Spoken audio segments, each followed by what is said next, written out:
नमस्कार, देवभूमि समाचार में आप सभी का स्वागत है। मैं हूं आपके साथ प्रज्ञा मिश्रा। बुलेटिन की शुरुआत करेंगे बड़ी और अहम खबर के साथ। तो सबसे पहले बात कर लेते हैं देहरादून में आयोजित नियुक्ति पत्र वितरण कार्यक्रम में मुख्यमंत्री धामी ने प्रतिभाग किया। इस अवसर पर चिकित्सा विभाग में नव नियुक्त चिकित्सा अधिकारी, फार्मासिस्ट और प्रयोगशाला सहायकों को नियुक्ति पत्र वितरित किए गए। आपको बता दें, कुल 243 युवाओं को सरकारी सेवा में नियुक्ति पत्र प्रदान कर उनके उज्जवल भविष्य की शुभकामनाएं दी गई। इस दौरान मुख्यमंत्री ने कहा कि उत्तराखंड सरकार युवाओं की प्रतिभा और क्षमता को सम्मान देते हुए पारदर्शी भर्ती प्रक्रिया सुनिश्चित कर रही है। उन्होंने बताया कि नकल विरोधी कानून लागू होने के बाद भर्ती प्रक्रियाएं अधिक निष्पक्ष, विश्वसनीय हुई है। राज्य सरकार अब 30,000 से अधिक युवाओं को सरकारी नौकरी प्रदान कर चुकी है और आगे भी रोजगार के अवसर बढ़ाने के निरंतर प्रयास कर रही है। विधायिका श्री सविता कपूर मैम, कृपया मंच पर अपना स्थान ग्रहण करने का कष्ट करें। बहुत बहुत धन्यवाद। महापौर जी से करबद्ध निवेदन। तेरी कृपा की चाह में छू सच्चाई की राह। अब रुक कर लेते हैं अगली खबर की। उत्तराखंड में पेट्रोलियम पदार्थों की संभावित कमी और अंतर्राष्ट्रीय हालात को देखते हुए प्रधानमंत्री के पेट्रोल डीजल बचत संबंधी आह्वान का असर दिखाई देने लगा है। आपको बता दें, मुख्यमंत्री धामी ने सरकारी फ्लीट को कम करने की पहल की है। वहीं प्रदेश के मंत्री भी ईंधन बचत की दिशा में कदम उठा रहे हैं। इसी क्रम में कृषि मंत्री गणेश जोशी ने सरकारी वाहन छोड़कर इलेक्ट्रिक स्कूटर का उपयोग शुरू कर दिया है और स्टाफ वाहनों का प्रयोग भी सीमित कर दिया है। स्वास्थ्य मंत्री सुबोध उनियाल ने भी कहा कि मौजूदा वैश्विक स्थिति को देखते हुए ईंधन की बचत जरूरी है और बैठकों को वर्चुअल माध्यम से किया जा सकता है। परिवहन मंत्री प्रदीप बत्रा ने भी निर्देशों का पालन करते हुए विभागों में वाहनों के सीमित उपयोग की बात कही है। वहीं आपको बता दें, कैबिनेट मंत्री खजान दास ने कहा कि प्रधानमंत्री के आह्वान पर देश हमेशा गंभीरता से प्रतिक्रिया देता है और जनता को भी ऊर्जा बचत में सहयोग करना चाहिए। मंत्री जी एक बाइट कर लेते हैं भाई साहब। मंत्री जी एक देखिए, मैं माननीय प्रधानमंत्री जी की अपील की सराहना करता हूं और पूरे देश को इस बात को मानना चाहिए। और ये विषय आज से ही नहीं, कोई नया नहीं है। देखिए, सुभाष चंद्र बोस जी ने भी एक बार अपील की थी कि आप मुझे खून दो, मैं तुम्हें आज़ादी दूंगा। और इसी प्रकार से जब देश के अंदर अनाज का संकट पैदा हुआ था, लाल बहादुर शास्त्री जो हमारे देश के प्रधानमंत्री रहे, उन्होंने कहा था कि सप्ताह में एक दिन हम भोजन नहीं करेंगे। इस बात को लेकर के कहा था। जब संकट की घड़ियां कभी आती है तो इस प्रकार के निर्णय लिए जाते हैं। आज जो एक वैश्विक संकट पूरे विश्व पर आ गया और आने वाले समय में और गहराने वाला है, उसको देखते हुए प्रधानमंत्री जी ने देशवासियों से आग्रह किया था कि पेट्रोल डीजल का कम से कम प्रयोग करें, विदेश यात्रा में न जाएं, पब्लिक ट्रांसपोर्ट का प्रयोग करें, सोना न खरीदें। और जब 11 तारीख को ऑपरेशन सिंदूर के कार्यक्रम में माननीय मुख्यमंत्री जी ने भी आह्वान किया, तो मैंने उसी समय संकल्प लिया था कि मैं लोकल काम जितने भी होंगे, जहां हम संभव होंगे, हम सचिवालय जाते हैं, हम मुख्यमंत्री आवास जाते हैं, गवर्नर हाउस जाते हैं, अगल बगल के क्षेत्रों में ब्याह शादी छोटे कार्यक्रम में जाते हैं, तो मैंने कहा था कि मैं एक्टिवा से चलूंगा। माननीय प्रधानमंत्री जी जो देश से अपील करी है, मैं समझता हूँ समय को देखते हुए वो जरूरी है। और आज की तारीख में समझता हूँ जो युद्ध चल रहा है हमारा, उसके देखते हुए सबको इसमें सहभागिता करनी है, सबको इसमें योगदान करना है और ईंधन को हमें बचाना है और देश को बचाना है। तो मैं समझता हूँ कि सभी लोग जो है इलेक्ट्रॉनिक बसेस का और इलेक्ट्रॉनिक व्हीकल्स का इस्तेमाल करें, जिससे कि हम लोग पेट्रोल और डीजल को बचा सकें। तो मेरी सबसे ये अपील है कि स्थिति को देखते हुए सभी लोग अपना आवाजाही कर रहे हैं तो पार्टनरशिप के साथ करें। अगर एक जगह एक घर में 4 गाड़ी हैं तो वो एक यूज़ करें, बाकी परिवार के से एक ही गाड़ी में जाएं और सभी लोग जो है इसमें अगर सहयोग करेंगे तभी हम लोग इस स्थिति से उभर पाएंगे। अब रुक कर लेते हैं अगली खबर की। उत्तराखंड में चल रही चारधाम यात्रा में श्रद्धालुओं की भीड़ लगातार बढ़ती जा रही है। यात्रा 19 अप्रैल से शुरू हुई है और अब तक 38 लाख श्रद्धालुओं की मृत्यु दर्ज की गई है। बद्रीनाथ में 7, केदारनाथ में 21 और यमुनोत्री में 5 और गंगोत्री में 5 श्रद्धालुओं की मौत हुई है। बढ़ती भीड़ के बीच स्वास्थ्य सेवाओं को लेकर सरकार बेहतर व्यवस्थाओं का दावा कर रही है। स्वास्थ्य मंत्री सुबोध उनियाल ने कहा कि पिछले वर्षों की तुलना में इस बार मृत्यु दर कम है। उन्होंने बताया कि चारधाम जैसे उच्च हिमालयी क्षेत्रों में स्वास्थ्य जोखिम अधिक रहते हैं, इसलिए यात्रियों से पहले से स्वास्थ्य जांच कराने की अपील की गई है। विशेषकर ब्लड प्रेशर, शुगर और हृदय रोग से पीड़ित लोगों को सावधानी बरतने की सलाह दी गई है। सभी धामों में अतिरिक्त डॉक्टरों की टीम भी तैनात की गई है ताकि आपात स्थिति में तुरंत उपचार मिल सके।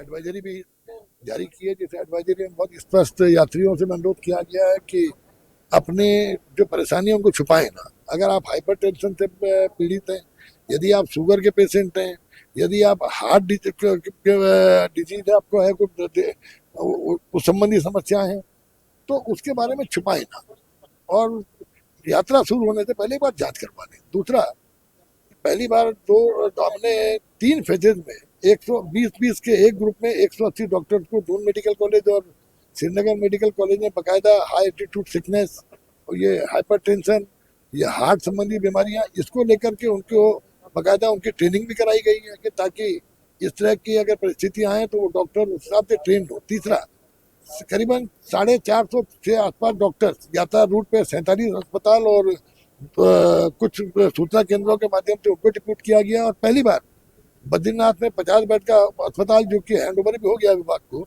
और 17 बेड का अस्पताल केदारनाथ में प्रारंभ किया जा रहा है।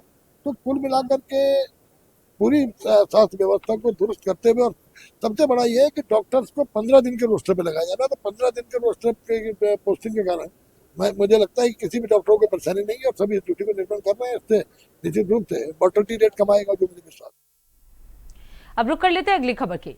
डोईवाला में आयोजित एक कार्यक्रम के दौरान डोईवाला विधायक बृजभूषण गैरोला सिटी बस से कार्यक्रम स्थल पर पहुंचे, जहां नगर पालिका अध्यक्ष नरेंद्र सिंह नेगी सहित बीजेपी कार्यकर्ताओं ने उनका स्वागत किया। विधायक का सार्वजनिक परिवहन से पहुंचना कार्यक्रम में चर्चा का विषय बना रहा। इस अवसर पर विधायक ने प्रधानमंत्री नरेंद्र मोदी की जनहित अपील का समर्थन करते हुए कहा कि वर्तमान परिस्थितियों में पेट्रोल डीजल की बचत के लिए सार्वजनिक परिवहन का उपयोग बढ़ाना चाहिए। उन्होंने इलेक्ट्रिक वाहनों को बढ़ावा देने पर भी जोर दिया और कहा कि ये पर्यावरण संरक्षण और ईंधन बचत दोनों के लिए आवश्यक कदम है।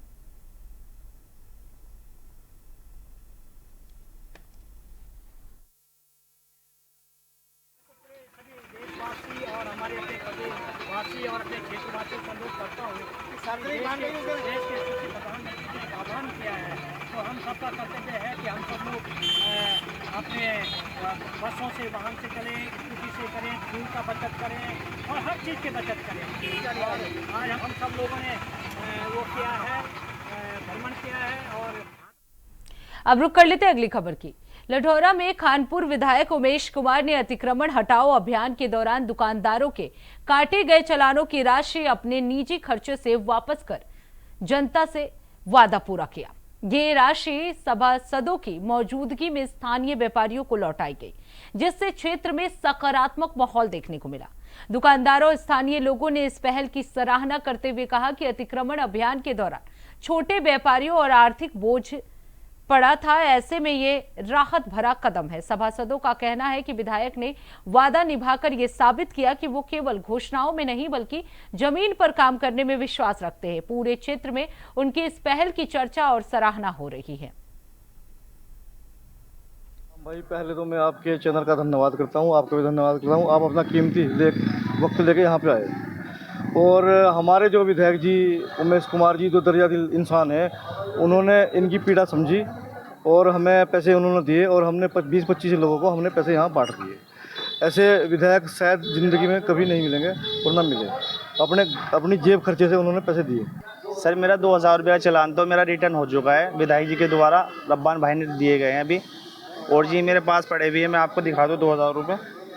इसमें कोई ऐसी बात नहीं, किसी का 5000 का कटा हुआ था, उनके भी रिटर्न हो चुके हैं। अच्छा काम हुआ है, मैं तहे दिल से बहुत बहुत शुक्रिया अदा करता हूँ उमेश कुमार जी का। अब सीधे आपको ले चलते हैं पंजाब के बटाला, जहां सीएम भगवंत मान लाइव आ रहे हैं। क्या कुछ कह रहे हैं, चलिए आपको सुनाते हैं।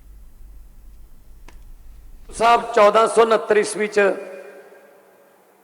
उन्हां दा ਪ੍ਰਗਟੇ ਸੀ 1539 ਚ ਉਹਨਾਂ ਦਾ ਜੋਤੀ ਜੋਤ ਸਮਾਉਣਾ, ਤਾਂ ਸਮਝ ਲਓ 1500 ਈਸਵੀ ਚ ਲਿਖਿਆ ਹੋਊਗਾ ਇਹ, ਤਾਂ ਅੱਜ 2026 ਚ 500 ਸਵਾ 500 ਸਾਲ ਹੋ ਗਏ।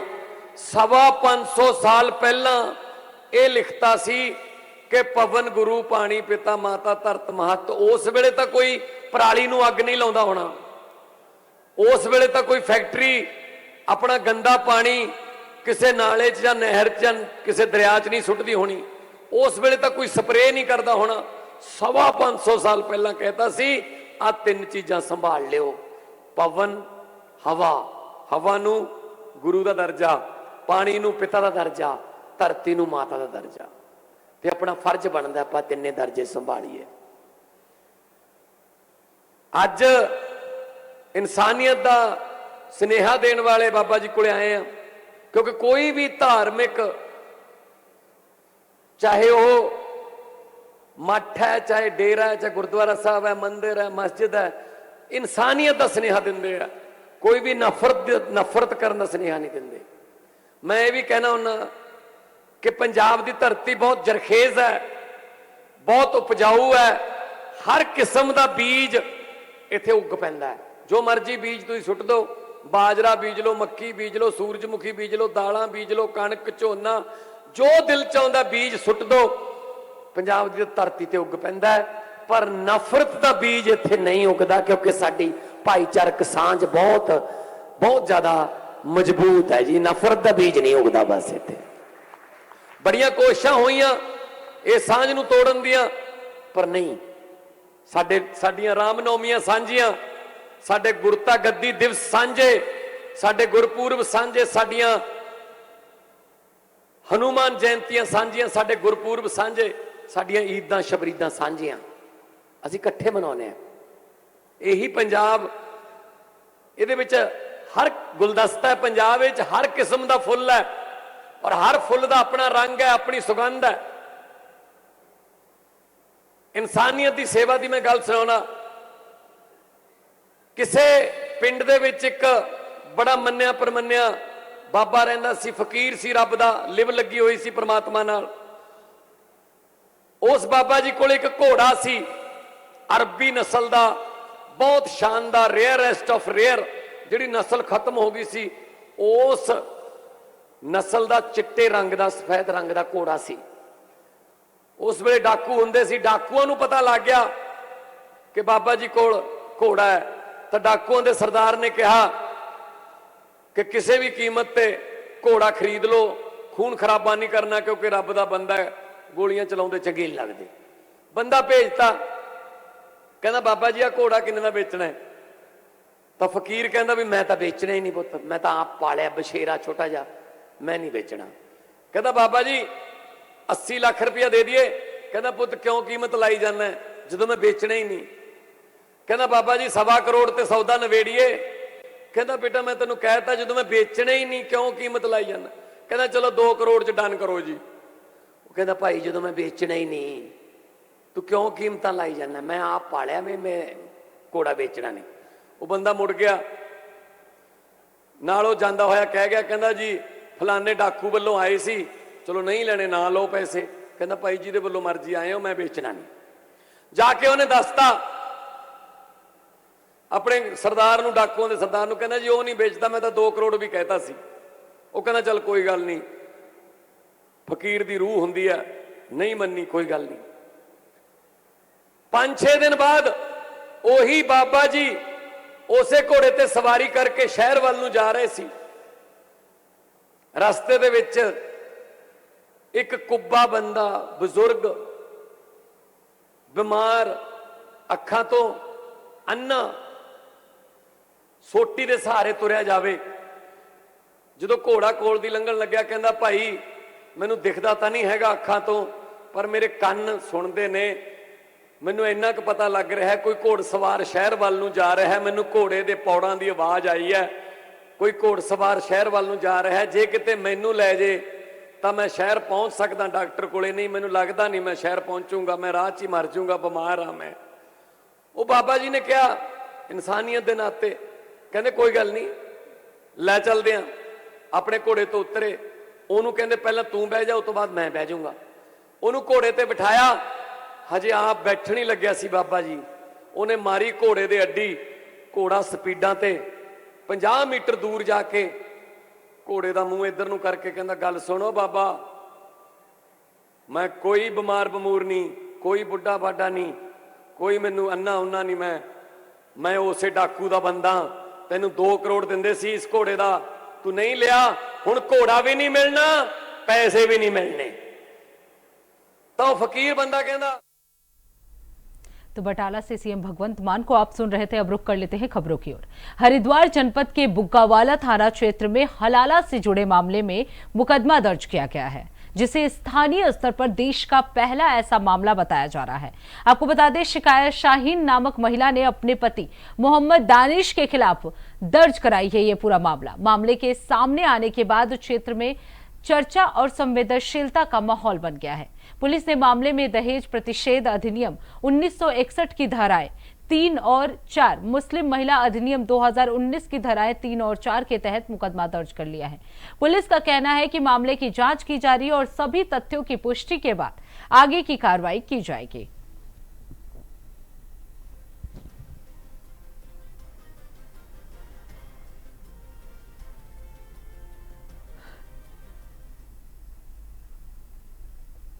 तो फिलहाल रुकते एक छोटे से ब्रेक के लिए। ब्रेक के बाद जल्द लौटेंगे। देखते रहिए इंडिया वॉइस। तो ब्रेक के बाद एक बार फिर आप सभी का स्वागत है। रुक कर लेते हैं खबरों की ओर। बौरारी में एडीबी परियोजना के तहत चल रहे फर्नीचर और कवर्ड बाजार निर्माण कार्यों में हो रही देरी को लेकर व्यापारियों में गहरा आक्रोश देखने को मिला। उद्योग व्यापार मंडल बौरारी की बैठक अध्यक्ष शिवराज सजवाणा की अध्यक्षता में हुई, जिसमें व्यापारियों ने तय समय सीमा के बावजूद कार्य पूरा न होने पर नाराजगी जताई। पहले अधिकारियों ने 60 से 65 दिनों में कार्य पूरा करने का आश्वासन दिया था, जिसके लिए उन्हें प्रतिदिन 2000 रुपए मुआवजा भी दिया गया, लेकिन अब 4 महीने बीतने के बाद भी निर्माण अधूरा है। व्यापारियों ने आरोप लगाया कि न तो शौचालय का निर्माण पूरा हुआ है और न ही मुआवजे का 1 माह का भुगतान किया गया है। इस लापरवाही से नाराज होकर व्यापार मंडल ने बुधवार से निर्माण कार्य पूरी तरह से बंद करने का निर्णय लिया। बैठक में मौजूद पदाधिकारियों ने चेतावनी दी कि यदि जल्द समस्या का समाधान नहीं किया गया तो आंदोलन को और तेज किया जाएगा। इस दौरान सचिव संदीप रावत, अमरीश पाल और अंकित मित्तल सहित कई व्यापारी मौजूद रहे। नहीं सहेंगे, नहीं सहेंगे, नहीं सहेंगे, व्यापारियों का हनन नहीं सहेंगे, नहीं सहेंगे, नहीं सहेंगे। तो ये हम लड़ाई है, आगे और लड़ाई है। जय जिंदाबाद, जिंदाबाद। आप सभी पत्रकारों का आपको बहुत बहुत धन्यवाद, जो आपने हमारी हर समस्या पे हमारी समस्या को आपने अवगत कराया। और जैसे कि आपको सबको पता है कि हमारा यहाँ पे पिछले 3 महीने से काम चल रहा है और पीआई यूनिट के द्वारा ये काम संपादित किया जा रहा है। एडीबी बैंक द्वारा फंडिंग आई है और ये काम चल रहा है। लेकिन आज पिछले 4 महीने से 10 जनवरी को हम लोगों ने जो फर्नीचर मार्केट को विभाग को हैंडओवर किया था। 10 जनवरी के आज 13 महीने हो चुके हैं, अभी तक विभाग द्वारा कोई भी काम पूर्ण रूप से नहीं किया गया है। इस वजह से हम लोगों को मजबूरीवश 3 महीने का हमें टाइम पीरियड दिया गया था कि 3 महीने में हम आपका काम पूरा कर देंगे। 3 महीने के 4 महीने पूरे हो चुके हैं। अभी तक जो है पीआई यूनिट के पीएम के द्वारा आज ये लिखा गया है कि हमने जो है काम पूर्ण कर लिया। लेकिन आप अभी देख लीजिए, फर्नीचर मार्केट में काम चल रहा है, कबर्ड मार्केट में काम चल रहा है, आईएसबीटी में काम चल रहा है, सब जगह काम चल रहा है। पिछले 4 महीने से काम चल रहा है। 3 महीने का जो है टेन्योर था, 3 महीने के बीत जाने के बावजूद अभी तक इन्होंने काम क्यों नहीं पूरा किया गया। जब भी इनसे पूछा गया कि हो जाएगा, हमारी जो मेन मांगे हैं फायर फाइटिंग कवर्ड मार्केट, आप जान रहे हैं कि कवर्ड मार्केट तो अति संवेदनशील है और हमारी एडीबी विभाग से और पीआई यूनिट से पहले दिन से ये पिछले 1.5 साल से हम मांग कर रहे हैं कि आप हमारे फायर फाइटिंग यूनिट लगा दें कृपा करके। इन्होंने हमें पहले बोला कि लगा देंगे, अभी बोल रहे हम अभी हमारी इन प्रोसेस में चल रहा है। पिछले 1.5 साल से इनका इन प्रोसेस चल रहा है। अब रुक कर लेते हैं अगली खबर की। प्रधानमंत्री नरेंद्र मोदी की हालिया अपील के बाद देश भर में सोने की कीमतों में तेजी देखने को मिल रही है। इसका असर देहरादून के सराफा बाजार में भी साफ दिखाई दे रहा है। स्थानीय ज्वेलर्स का कहना है कि प्रधानमंत्री की अपील को देश हित से जोड़कर देखा जा रहा है, जिससे बाजार में नई हलचल पैदा हुई है। सोने के बढ़ते दामों से कारोबार में तेजी आई है, लेकिन इसका सीधा असर ग्राहकों की जेब पर भी पड़ सकता है। व्यापारियों के अनुसार महंगे होते सोने के कारण खरीदारी के रुझान में बदलाव आने की भी संभावना है। विशेषज्ञों का मानना है कि आने वाले समय में इसका प्रभाव देश भर के सराफा बाजारों पर देखने को मिलेगा, जिससे व्यापारी और ग्राहक दोनों प्रभावित होंगे। पहली चीज़ तो ये है कि मोदी जी ने जो अनाउंसमेंट करी थी वो तो देश हित में थी। सबको मालूम है कि देश के ऊपर भारी संकट है और पिछले बजट में या शायद उससे पिछले वाले बजट में काफ़ी सारी ड्यूटी कम करी गई थी, जिसकी वजह से गोल्ड सस्ता हुआ था। वो अब वापस मोदी जी ने रिस्टोर कर दिया है। उससे निश्चित रूप से गोल्ड का इंपोर्ट जो है महंगा हो जाएगा और गवर्नमेंट की पॉलिसी ये है कि आप गोल्ड इंपोर्ट नहीं करें, लोकल मार्केट्स का गोल्ड है उसको रिसाइकिल करके उसकी ज्वेलरी बनाएं, जो भी आपने करना है, जिससे कि फॉरेन एक्सचेंज जो रिजर्व्स हैं वो कम से कम खर्च हो और हमारे रिजर्व्स बने रहें, और उसकी रिजर्व्स बनने से हमारा रुपया मजबूत रहेगा। और निश्चित रूप से दाम तो बढ़ेंगे, कुछ लोगों को परेशानी भी होगी, ख़रीदारी भी थोड़ी निश्चित रूप से कम हो जाएगी, हम लोगों को भी इफ़ेक्ट पड़ेगा, लेकिन सिर्फ 1 साल की बात है, तो हम गवर्नमेंट को सपोर्ट करते हैं इस मामले में। अब रुक कर लेते हैं अगली खबर की। प्रधानमंत्री नरेंद्र मोदी के 1 वर्ष तक सोना नहीं खरीदने संबंधी बयान के बाद पौड़ी जनपद में सराफा व्यापारियों और स्वर्ण आभूषण कारीगरों के बीच चिंता बढ़ गई है। पौड़ी, श्रीनगर, कोटद्वार, सतपुतली और लैंड्सडाउन के बाजारों में इस मुद्दे पर लगातार चर्चा हो रही है। व्यापारियों का कहना है कि पहले ही सोने की बढ़ती कीमतों और महंगाई से कारोबार प्रभावित है। ऐसे में लोगों द्वारा सोना खरीदने से दूरी बनाने पर आर्थिक संकट गहरा सकता है। स्वर्ण व्यवसाय से जुड़े लोगों के अनुसार भारतीय समाज में सोना केवल आभूषण नहीं बल्कि सुरक्षित निवेश और बचत का प्रमुख साधन भी माना जाता है। व्यापारियों को आशंका है कि शादी विवाह और त्योहारों के सीजन में बिक्री और घट सकती है, जिससे हजारों कारीगर परिवार प्रभावित होंगे। हेल्प का ये है कि गवर्नमेंट को कुछ ना कुछ सोचना चाहिए कि हाँ जी, या तो कुछ भत्ते ही लगाए जाए दुकानदारों के लिए। जब बिक्री नहीं होगी तो फिर कहाँ से करेगा आदमी, कुछ भी नहीं कर पाएगा। लोन है सब लोगों के, व्यापार में तो लोन लेकर के ही काम चलता है। मतलब व्यापार बिना लोन के, बिना सीसी अकाउंट के तो कोई व्यापार चलता नहीं है आज के दिन में। तो वो बहुत दिक्कत आ जाएंगी आने वाले टाइम में। अगर दिखवाली नहीं हो पाएगी तो कुछ भी आगे नहीं चलेगा। बच्चों की फीस है, घर का खर्चा है, कैसे चलेगा, कुछ भी नहीं हो पाएगा। ऐसा है कि मोदी जी ने ये तो कहा कि सोना 1 साल के लिए ना खरीदें, मगर ये राष्ट्र हित में तो अच्छा हो सकता है। हमारे लिए बड़ी परेशानी का सबब है, क्योंकि 1 साल तक हमारे कारीगर भाई हैं और कारोबार है, किसी का देना है, किसी का लेना है, तो वो कैसे संभव हो पाएगा। बैंक का भी देना होता है, कारीगर भी बेचारे अपने काम करते हैं, उन पर ये काम नहीं होगा तो कैसे काम चलेगा। इससे कुछ ऐसा कई प्रकार की परेशानी उत्पन्न हो सकती है। बगैर तो हमारा संस्कार हो ही नहीं सकते, पूर्ण हो ही नहीं सकते इस तरीके से। अब क्या कहते हैं कि एक गरीब से गरीब आदमी भी अपनी लड़की की शादी करता है तो चाहे एक ही चीज भी देगा, चाहे अंगूठी देगा, चाहे वो मांग टीका देगा, चाहे कुंडली देगा, लेकिन बिना उसके तो कोई अपनी लड़की का विवाह संस्कार तो संपन्न कर ही नहीं सकता है। अब ये तो गवर्नमेंट को सोचना चाहिए इस चीज में। ठीक है, राष्ट्र हित में अगर आप इस चीज का वो कर रहे हो, राष्ट्र हित में अगर आप इस चीज की वो कर रहे हो, मांग कर रहे हो, तो ठीक है, कुछ हद तक लोग इसको करेंगे भी, लेकिन पूर्ण रूप से तो बंद नहीं हो सकता। अब एक परिवार से 4 आदमी जुड़े, 2 बच्चे, घरवाली और उसका हस्बैंड, 4 आदमी जुड़े, और इस कारोबार में जो है लाखों करोड़ों लोग हैं। अब उनके 4 कम से कम 2 बच्चे और 2 मियाँ बीबी लगा के भी अगर चलो तो कितने लोग होते। तो इसी के साथ देवभूमि समाचार में बस इतना ही। देश दुनिया की तमाम बड़ी खबरों के लिए देखते रहिए इंडिया वॉइस। तब तक के लिए नमस्कार।